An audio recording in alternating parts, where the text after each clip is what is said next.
어떻게 명절은 잘 보내셨습니까? 긴 명절인데 돌이켜보니까 또 굉장히 빨리 지나간 것 같아요. 별로 한 것도 없는데 설교를 다 마무리하고 교회 와서 출력을 하려고 딱 봤더니 저장이 안 된 거예요. 그래가지고 어떻게 할까 하다가 하나님 은혜를 사모하고 또 붙잡고 말씀을 전해야겠다 그렇게 했습니다. 그래서 지금 설교문이 없는데 기억나는 대로 제가 말씀을 드리도록 하겠습니다. 오늘 이제 제목은 안나스, 베드로 그리고 나라는 제목입니다. 예수님께서 우리 지난주에 살펴본 것처럼 그 당시가 이제 6월절 기간이었거든요. 그래가지고 달빛이 이렇게 비치는 그런 밤에 제자들과 함께 평소에 자주 가셨던 감람산에 있는 감람원이라고 하는, 아마도 그 당시에 유력했던 한 사람이 예수님을 위해서 제공했던 그러한 장소였을 것입니다. 그곳에 예수님께서 기도하러 들어가시죠. 근데 그때 수백 명의 이제 군사들이 가룟 유다를 대동하여서 나타납니다. 그래서 예수님을 결박하려고 모인 것이죠.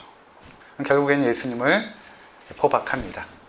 걸을 수 있을 정도로 이제 발을 묶게 되고 또 손도 이렇게 묶게 되어서 예수님을 끌고 신문을 받으러 이제 가게 되는 것입니다. 그 당시에 모였던 군인들은 평균 이제 한 600명 정도다 이렇게 지금 신학자들이 보고 있는데 200에서 1000명 사이다 이렇게 봤을 때에 아마 600명 정도가 가장 합리적인 숫자인 것 같아요. 군인들이 와서 예수님 한 사람을 잡아간 것입니다. 아마도 그 당시가 6월절에는 종교적인 독립에 대한 그 열정과 의지가 고조되는 시기라 아마 그 정도의 군인들을 파견한 것 같습니다. 혹시나 예수가 반역하여서 독립운동을 주도하지 않을까 이렇게 로마에서는 걱정을 하여서 군인들을 파견했던 것이고, 그때 유대 지도자들 그들은 예수를 어떻게 하든지 붙잡아서 죽이려고 하는 모의가 이미 가룟 유다와 함께 끝난 것입니다. 그래서 예수님을 데리고 이제 갑니다. 가서 첫 번째 당도한 것이 어디냐면 안나스의 집이었습니다. 12절을 한번 보시면 12절 13절 우리 함께 읽도록 하겠습니다. 시작. 이에 군대와 천부장과 유대인의 아랫사람들이 예수를 잡아 결박하여 먼저 안나스에게로 끌고 가니 안나스는 그해 대제사장인 가야바의 장인이라. 안나스의 집으로 끌고 갑니다. 안나스를 소개하기를 그 해의 대제사장인 가야바의 장인이라 이렇게 말하고 있거든요. 그런데 좀 이해가 안 되는 것은 15절에 보면 시몬 베드로와 또 다른 제자 한 사람이 예수를 따르니 이 제자는 대제사장과 아는 사람이라 예수와 함께 대제사장의 집 뜰에 들어가고 이렇게 말하고 있죠. 지금 안나스를 또 대제사장이라고 말하고 있는 것입니다. 가야바도 대제사장이고 안나스도 대제사장이라고 말하고 있거든요. 어떻게 된 것인가? 원래 대제사장은 한 사람뿐이거든요. 근데 어떻게 안나스도 대제사장이고 가야바도 대제사장인가? 그것은 원래 안나스가 대제사장으로 있었는데 종신직입니다. 한번 대제사장이 되면 죽을 때까지 이제 하게 되는데 빌라도의 그 전임자가 이 안나스를 폐위시켜 버립니다. 그래서 결국 안나스는 대제사장의 직분을 잃어버리죠. 그리고 그의 아들이 5이 있었고 사위가 가야바인데 이들이 돌아가면서 대제사장 직분을 감당하게 되는 것입니다. 그런데 그 유대인들은 안나스를 아마 존경했던 것 같아요. 그리고 강제로 로마 정권에서 폐위시켰기 때문에 여전히 안나스를 실제적인 대제사장으로 인정하고 있는 형편이었던 것입니다. 그리고 가야바는 행정상의 명목상의 대제사장으로 있었던 것입니다. 그래서 이제 안나스의 집으로 데리고 간 것입니다. 여기서 이제 예수님께서 신문을 받게 되는 것입니다. 근데 이제 예수님이 포박된 채 군사들은 다 돌아갔을 것입니다. 그 정도의 군사가 필요 없기 때문에 대부분 돌아가고 대제사장의 하속들과 몇몇의 군인들만 남겨진 채 예수를 안나스의 집으로 이제 데리고 간 것입니다. 예수를 데리고 가는데 잘 보시면 요한이 함께 그곳으로 따라 들어갑니다. 15절에 보면 시몬 베드로와 또 다른 제자 한 사람이 예수를 따르니, 그렇죠? 또 다른 제자 한 사람이라는 것은 이 글을 쓰고 있는 요한을 의미합니다. 요한은 요한복음에서 자신의 이름을 언급하지 않고 예수의 사랑받는 제자 이렇게 지금 표현하고 있는데 여기서는 다른 제자 한 사람 이렇게 표현하고 있죠. 그래서 요한이 베드로와 함께 예수님을 따라가다가 이 제자는 대제사장과 아는 사람이라 예수와 함께 대제사장의 집들에 들어가고 이렇게 말합니다. 예수께서 잡혀서 들어갈 때에 요한도 같이 따라 들어간 것입니다. 어떻게 들어갔는가? 그 대제사장과 친분 관계에 있었던 것입니다. 요한이. 근데 어떻게 요한이 그 당시에 예루살렘의 핵심 권력과 잘 알고 있었을까? 갈릴리 어부 출신의 비천한 그런 요한이 어떻게 이렇게 핵심 권력과 알고 있었을까? 하나의 이제 추정은 그것입니다. 요한의 아버지가 세베대인데 세베대가 갈릴리에서 어부업을 했습니다. 소금을 캐고 물고기를 잡아다가 예루살렘에 이제 팔게 되는데 그 예루살렘에 세베대의 집이 있었는데 그 집이 아마도 그 사업을 하는 그런 집이었던 것 같아요. 그래서 아마 그 집 겸 가게로 대제사장이 파견된 그런 하속들이 와서 그 물건을 사갔겠죠. 제사에 쓸 음식이나 아니면은 먹을 음식들을 사갔을 것입니다. 아마 그러면서 이 대제사장 가족과 친분이 생긴 것이 아닌가 이렇게 이제 추정을 하는 것인데 사실은 추정이고 확실한 근거는 없습니다. 하여튼간에 요한이 이 대제사장을 알고 있었던 것입니다. 그래서 거기에 이제 들어가게 된 거예요. 자, 그때 16절을 보니까 베드로는 문 밖에 있는지라. 문 밖에서 궁금한 거죠. 예수께서 어떻게 되실까? 궁금한 것입니다. 그러니까 대제사장을 아는 그 다른 제자가 요한이죠. 나가서 문 지키는 여자에게 말하여 베드로를 데리고 들어오니. 베드로를 데리고 들어와서 문 지키는 그 종에게 들어갈 수 있게 해달라고 부탁을 하게 됩니다. 17절 우리 함께 읽도록 하겠습니다. 시작. 문 지키는 여종이 베드로에게 말하되 너도 이 사람의 제자 중 하나가 아니냐 하니 그 사람이 말하되 나는 아니라 하고. 딱 들어가려는데 여종이 딱 붙잡은 것입니다. 뭐라고 묻냐면 너도 저기 붙잡힌 저 예수의 제자가 아니냐 이렇게 물어본 것입니다. 그러니까 베드로가 뭐라고 말하냐면 나는 아니라 I am not. 나는 아니다. 이렇게 첫 번째 예수님을 부인하게 됐던 것입니다. 18절에 보니까 그때가 추운 고로 6월절은 봄에 있었는데 봄에 왜 추울까? 예루살렘이 그 해발 800m 정도에 위치합니다. 그러니까 평창보다 더 높죠. 그러니까 봄이 돼도 저녁에는 굉장히 추운 것입니다. 그러니까 추운 고로 종과 아랫사람들이 불을 피우고 서서 쬐니 베드로도 함께 쬐더라. 거기서 이제 불을 쬐고 있었던 것입니다. 자, 여러분 상황을 잘 보시면 지금 요한이 그 대제사장의 집에 들락날락하죠. 베드로도 들어갈 수 있었습니다. 여종이 너도 저 예수의 제자가 아니냐라고 말한 것을 보면 이 여종이 요한이 예수의 제자인 것을 알고 있습니다. 그러면서 너도 저 사람의 제자가 아니냐 이렇게 물은 것이죠. 그러니까 우리가 생각한 것처럼 이 상황이 그렇게 긴박한 상황이 아니에요. 예수의 제자라면 붙잡아가지고 바로 결박하여서 심판석에 넘기고 체포하고 고문하려는 장면이 아니라 그냥 예수를 신문하는 조금은 아직까지 여유가 있습니다.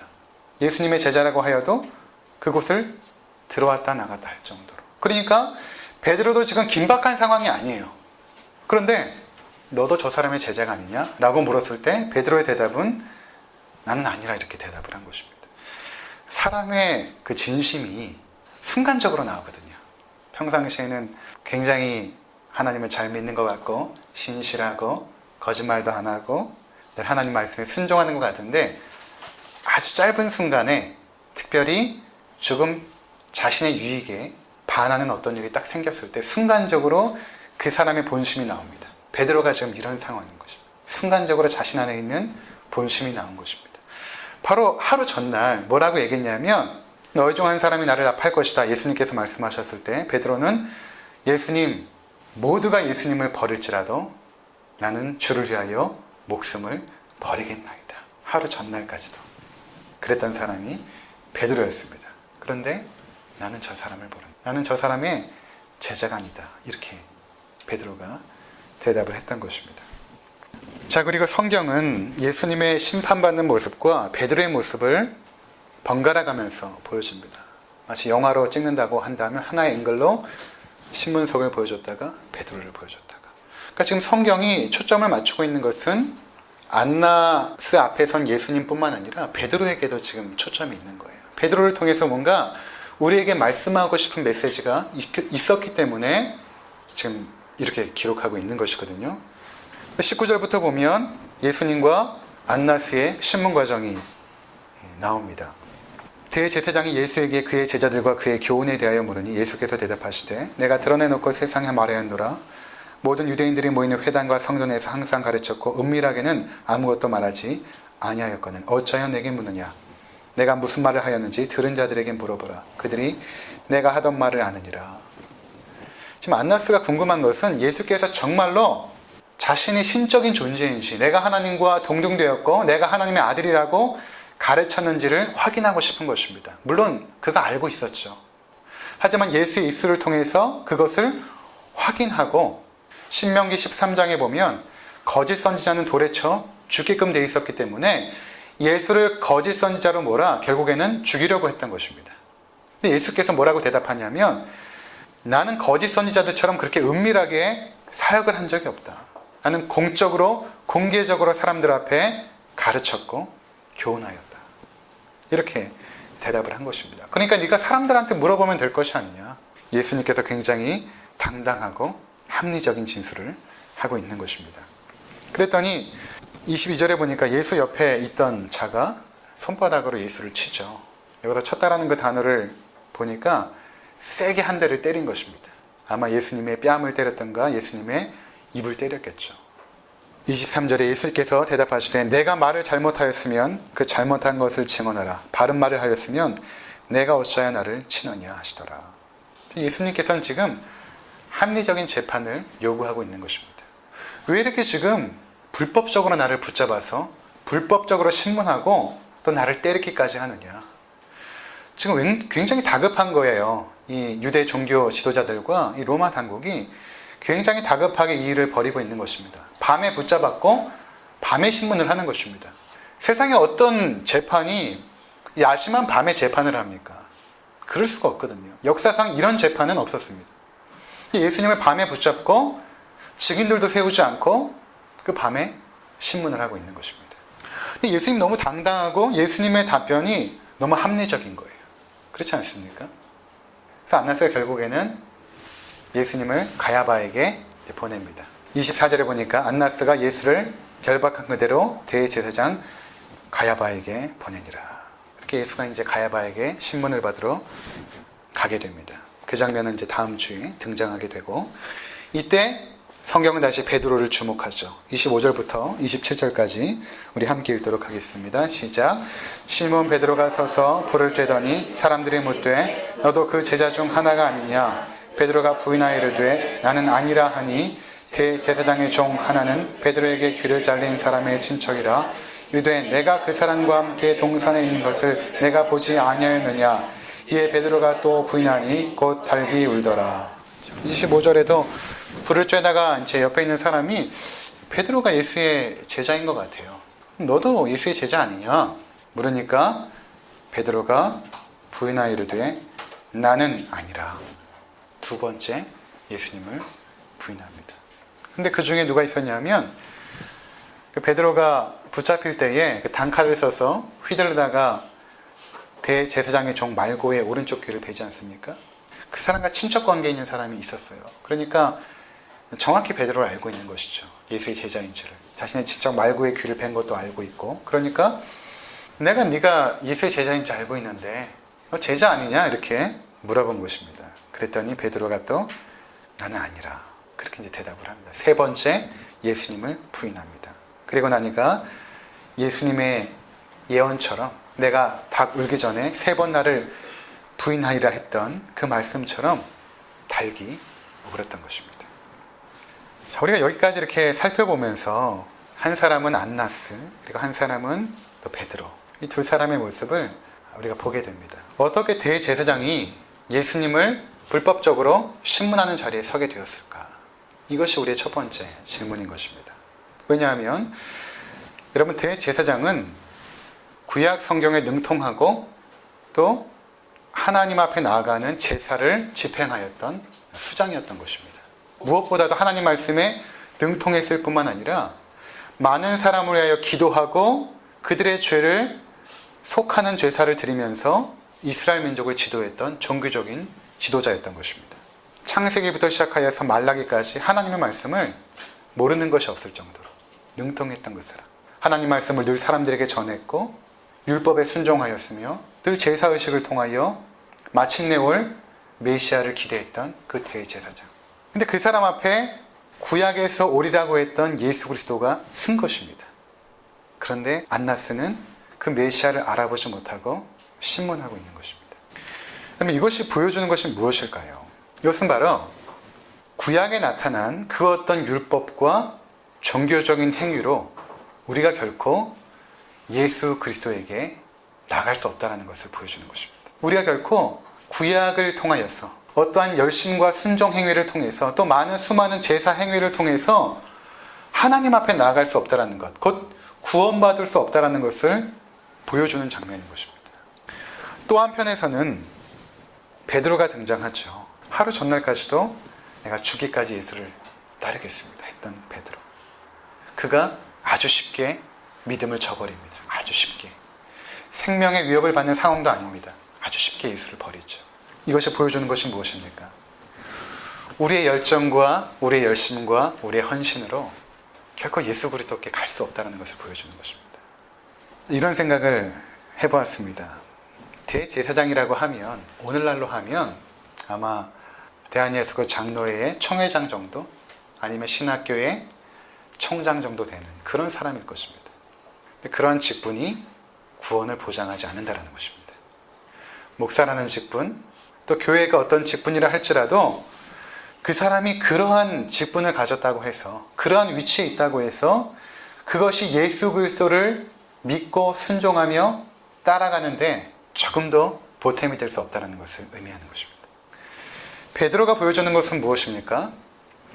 아무리 우리가 이 땅에 살아가면서 구원을 얻고자 노력하고 열정을 가지고 행하는 그 모든 것들, 얼마나 베드로는 열심히 있었습니까? 제자 중에 수제자 아닙니까? 그러한 것을 통해서도 예수 그리스도께 갈 수 없다는 것을 보여주는 것입니다. 결국 이 두 사람은 어떻게 되었을까? 우리 베드로를 한번 보겠습니다. 요한복음 21장 18절부터 22절까지. 내가 진실로 진실로 내게 이르노니 내가 젊어서는 스스로 띠띠고 원하는 곳으로 다녔거니와 늙어서는 내 팔을 벌리리니 남이 내게 띠띠우고 원하지 아니하는 곳으로 데려가리라. 이 말씀을 하심은 베드로가 어떠한 죽음으로 하나님께 영광을 돌릴 것을 가리키심이로라. 이 말씀을 하시고 베드로에게 이르시되 나를 따르라 하시니 베드로가 돌이켜 예수께서 사랑하시는 그 제자가 따르는 것을 보니 그는 만찬석에서 예수의 품에 의지하여 주님을 파는 자가 누구오니까 묻던 자더라. 이에 베드로가 그를 보고 예수께 여짜오되 주님, 이 사람은 어떻게 되겠사옵나이까? 예수께서 이르시되 내가 올 때까지 그를 머물게 하고자 할지라도 내게 무슨 상관이냐? 너는 나를 따르라 하시더라. 지금 어떤 장면이냐면 베드로가 나중에 회개를 합니다. 회개를 하고 부활의 예수님을 다시 만나게 돼요. 그때 예수님께서 내가 나를 사랑하느냐 세 번 물으시거든요. 그리고 나서 예수님께서 베드로에게 하는 말입니다. 내가 젊어서는 네가 원하는 삶을 살았지만 이제는 그렇게 되지 않을 것이다 라는 것입니다. 무슨 말입니까? 이전에 베드로의 삶은 자기가 삶의 중심에 있었습니다. 그리고 자기의 삶을 중심으로 세상이 돌아가는 거예요. 그 중에 예수님도 있었던 것입니다. 자기가 자기 인생의 중심에 있고 예수님도 그 자기의 삶의 일부분으로 있었던 것입니다. 전부가 아니라 일부분으로 있었던 것입니다. 그런데 그 일부분이 예수께서 나의 삶에 도움이 되지 않는다라고 생각할 때 그는 아주 쉽게 예수를 버릴 수 있었던 것입니다. 내 삶의 일부니까. 그거 하나 버린다고 내 삶이 흔들리지 않기 때문에 그랬던 것입니다. 근데 그가 회개하고 난 후 부활의 주님을 만난 이후에는 그의 삶이 어떻게 됐냐면 예수가 전부가 되었어요. 그래서 그의 삶을 주도하는 것은 무엇인가 하면 더 이상 그 자신이 아닙니다. 네가 젊었을 때는 띠띠고 네가 원하는 대로 돌아다녔지만 이제는 너는 그렇게 되지 않을 것이다. 내가 너를 끌고 갈 것이다. 이제 내가 너의 삶을 주도하여서 너를 끌고 갈 것이다. 곧 너의 구원이라는 것은 네가 힘쓰고 애쓰고 노력해서 이루어질 수 있는 것이 아니라 내가 이루는 것이라는 것을 베드로에게 보여주신 것입니다. 여러분, 우리의 삶을 잘 보세요. 내가 구원을 이룰 수 있는 것이 아닙니다. 내가 하나님을 영화롭게 하고 하나님을 기쁘시게 하고 마침내는 그 영광의 나라에 열심히 노력하고 수고하고 열정을 내어서 들어갈 수 있는 것이 아니에요. 우리는 어떠한 순간에도 예수님을 부인할 수 있습니다. 그것이 순간적으로 찾아와요. 그것이 베드로의 모습이었어요. 구원은 그렇게 이루어지는 것이 아닙니다. 예수께서 이루시는 것입니다. 그래서 그 중간에 뭐가 있었냐면 베드로는 회개하자. 내 힘과 노력으로 되는 것이 아니구나. 내가 이렇게 하나님 앞에서 형편없는 죄인이구나. 하나님 앞에서 내세울 것이 아무것도 없는, 내가 그 열정을 가지고 예수님을 따랐지만 정말로 내 자신의 모습을 돌이켜보니까 결국에는 이기적이고 자기중심적이고 내 욕심과 유익만을 따라가는 이러한 파렴치한 죄인이구나 라는 사실을 베드로는 깨닫게 된 것입니다. 근데 그 깨달음부터 구원이 시작되는 것입니다. 대제사장은 어떻게 되었을까요? 그는 결국 예수를 십자가에 세우는, 그리고 회개하지 않고 결국에는 구원에 이르지 못하는 자가 됩니다. 성경은 아무리 잘 알았지만, 그 당시에 최고의 종교의 핵심 권력이 있었지만, 메시아를 소망하고 대망했지만 그것으로 되지 않는다는 것입니다. 구원은 하나님께서 이루시는 것이지 그 어떤 지식과 종교적인 열정으로 이루어지는 것이 아닙니다.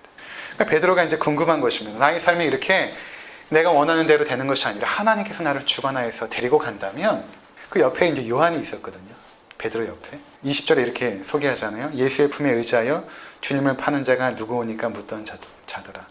베드로가 네가 좀 물어봐라 했을 때 예수 옆에 이렇게 의지하여 누워있던 예수의 사랑받는 제자 그 요한, 궁금한 거예요. 나는 그렇게 하나님께서, 예수께서 나를 주장하여서 끌고 가시겠지만 그러면 요한은 어떻게 되겠습니까? 물어보니까 예수님께서 이렇게 말씀하시죠. 23절에 22절에 예수께서 이르시되 내가 올 때까지 그를 머물게 하고자 할지라도 내게 무슨 상관이냐, 너는 나를 따르라. 네 관심은 그게 아니라는 것입니다. 너는 나만 따르라. 중요한 것은 우리 부모님이 어떻게 되겠습니까? 나의 사랑하는 자녀가 어떻게 되겠습니까? 그들의 삶에 과연 구원을 받겠습니까? 하나님을 기쁘시게 하는 삶을 살겠습니까? 중요한 것이 아니라는 것입니다. 너는 나를 따르라. 내가 중요한 거예요. 내가 내 중심에 하나님을 모셔드리고 나의 삶의 전부가 예수 그리스도임을 고백하며 주님을 따라가는 삶이 중요하다라고 지금 말씀하고 있는 것입니다. 이게 되지 않고 여전히 우리 삶에 예수 그리스도는 일부분으로 존재한다면 우리는 언제든지 예수를 부인하는 자리에 설 수밖에 없는 것입니다. 여러분들은 지금 어떠십니까? 예수가 나의 전부십니까? 아니면 나의 일부입니까? 내가 힘들고 어려울 때 위로해주고 도와주고 기댈 수 있는 그 어떤 분입니까? 아니면 죽기까지 순종해야 돼요. 하나님의 아들이십니까? 아무쪼록 이 말씀 앞에서 우리의 삶을 돌이켜보시는 우리 모두가 되시기를 주의 이름으로 부탁을 드립니다. 잠시 기도하도록 하겠습니다.